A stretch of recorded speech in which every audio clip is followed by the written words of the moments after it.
Have you realized that some marriages break down not because of cheating, not because of money, not because of abuse, but because they simply don't know how to handle emotions? Here's the truth most people never talk about.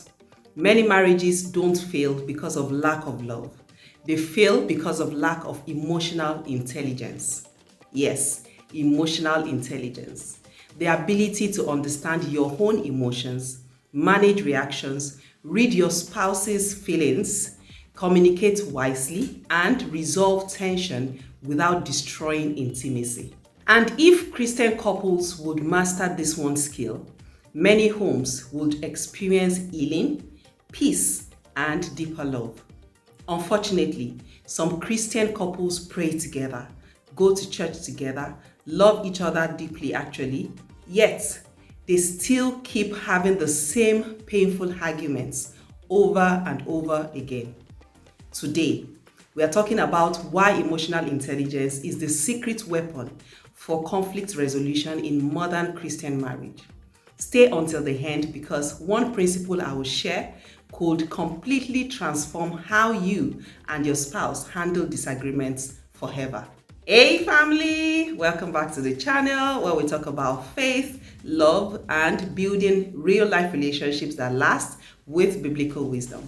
Make sure to hit that like button, subscribe if you haven't done that already, and share this video with someone who needs to hear this today. Hi, I'm Dr. Mololo Moshebi, and I am happy to share with you again in this video. Let us start by talking about what emotional intelligence really is. Emotional intelligence is not weakness. It is not being overly emotional. It is not suppressing feelings either.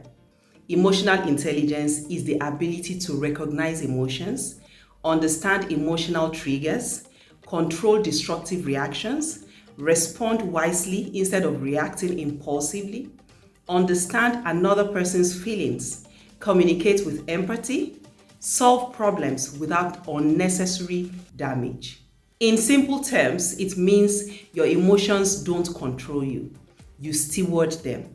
And in marriage, this matters more than many people realize because marriage is emotional by nature.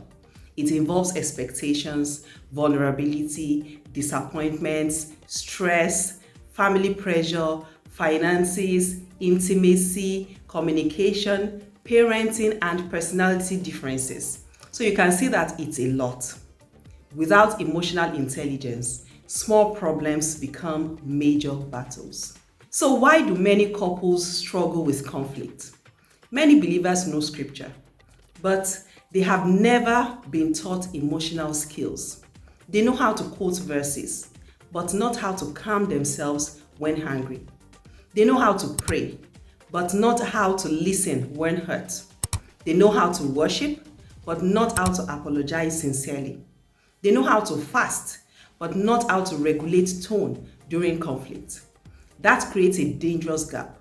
Spirituality without emotional maturity often produces frustration because being saved does not automatically mean being emotionally skilled. Therefore, growth is required. Worthy of note at this juncture is the fact that Jesus modeled emotional intelligence. Yes, Jesus was emotionally intelligent. Think about it. He felt compassion. He wept. He confronted hypocrisy. He withdrew when needed. He answered gently when wisdom required it. He remained calm under pressure. He knew when to speak. He knew when to stay silent. Jesus understood people deeply.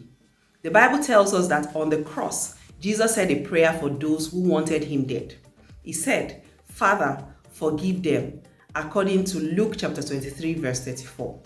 Even while suffering, Jesus responded with emotional mastery. Christian marriage should reflect Christ-like emotional maturity. So, why is emotional intelligence the secret weapon for conflict resolution? Number one, it stops escalation before it explodes. Many marriage fights are not about the issue. They are about reaction. The issue may be lateness, but the explosion comes from disrespect, defensiveness, yelling, sarcasm, shutting down, or unresolved resentment. Emotionally intelligent spouses pause before reacting. They ask, why am I this angry? Is this about today or old pain? What am I really feeling at this moment? How can I communicate this wisely? James chapter 1 verse 19 says, be quick to listen, slow to speak, slow to become angry. That verse is emotional intelligence in biblical form. Number 2, it helps you to understand what's beneath the words.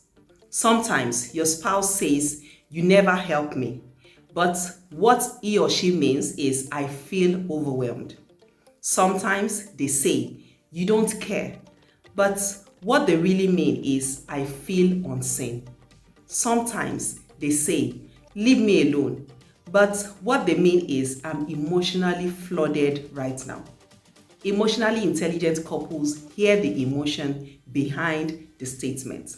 That changes everything because when you address the feeling, conflict softens. Number 3, it protects communication tone. Words matter, but tone often matters more. A correct statement with a harsh tone can wound deeply.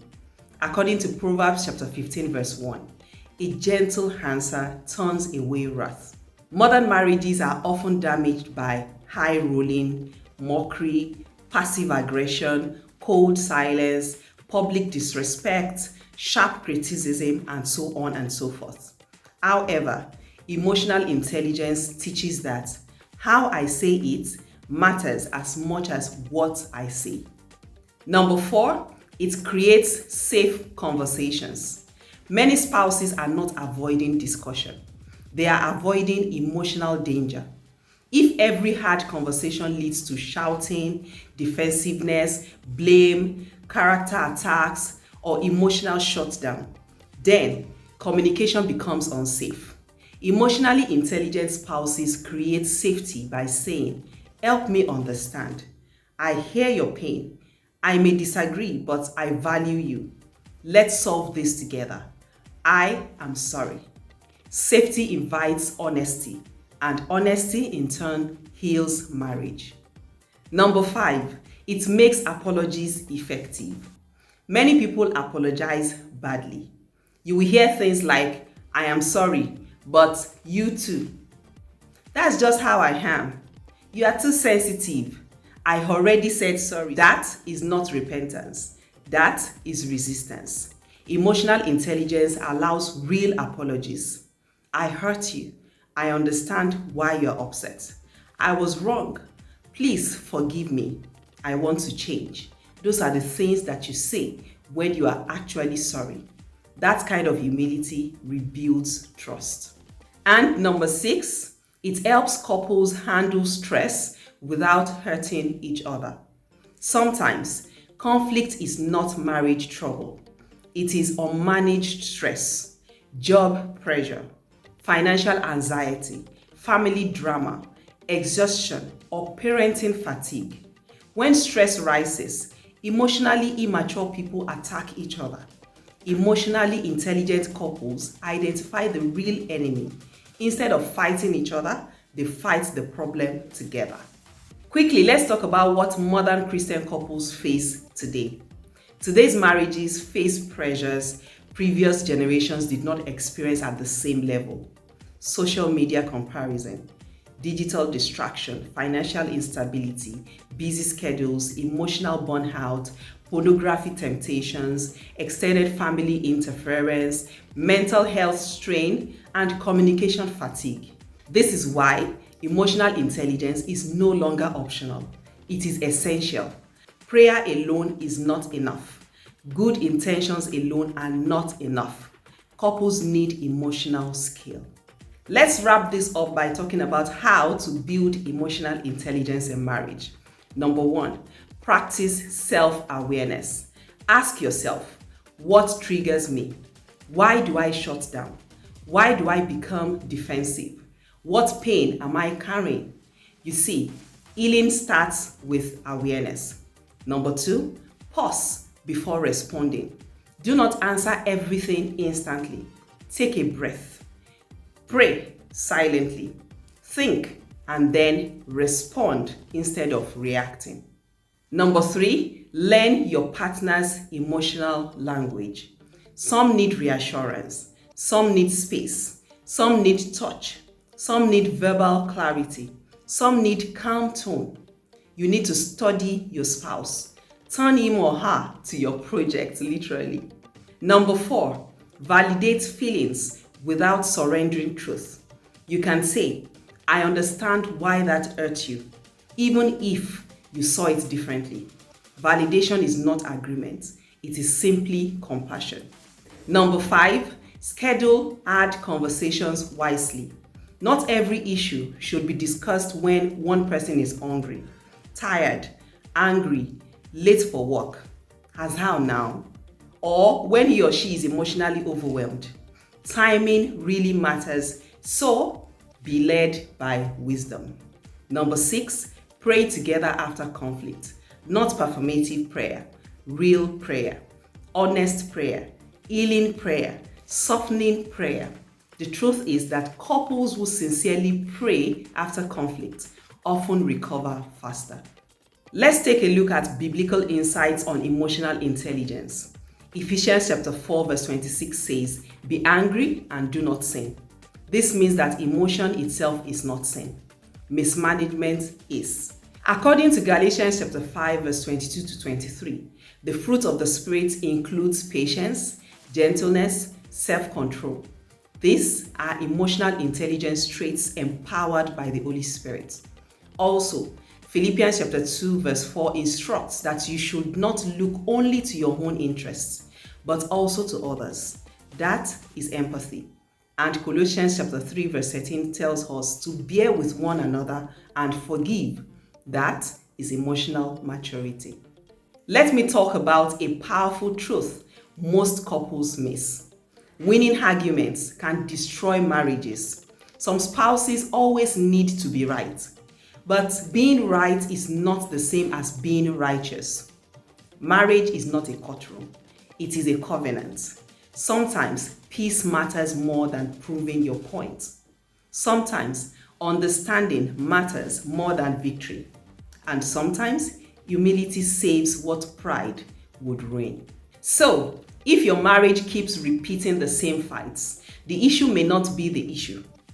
The real issue may be emotional immaturity. And the good news, emotional intelligence can be learned.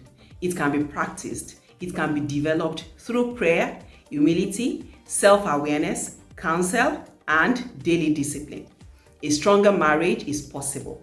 In your opinion, which of these causes more damage in marriage conflict? Anger, pride, poor communication, or lack of empathy? Comment below. I really want to hear your thoughts. Alright, if this message helped you, like this video and share it with someone who needs encouragement in marriage. And remember, a godly marriage is not one without conflict. It is one that knows how to handle conflict with wisdom, grace, and love. And that will be it for now. Please remember to subscribe to this channel for more biblical marriage and relationship wisdom. Don't forget to turn on the notification bell too, so that you don't miss any of my videos. Thank you so much for watching this video. Until I come your way next time, stay blessed. Bye.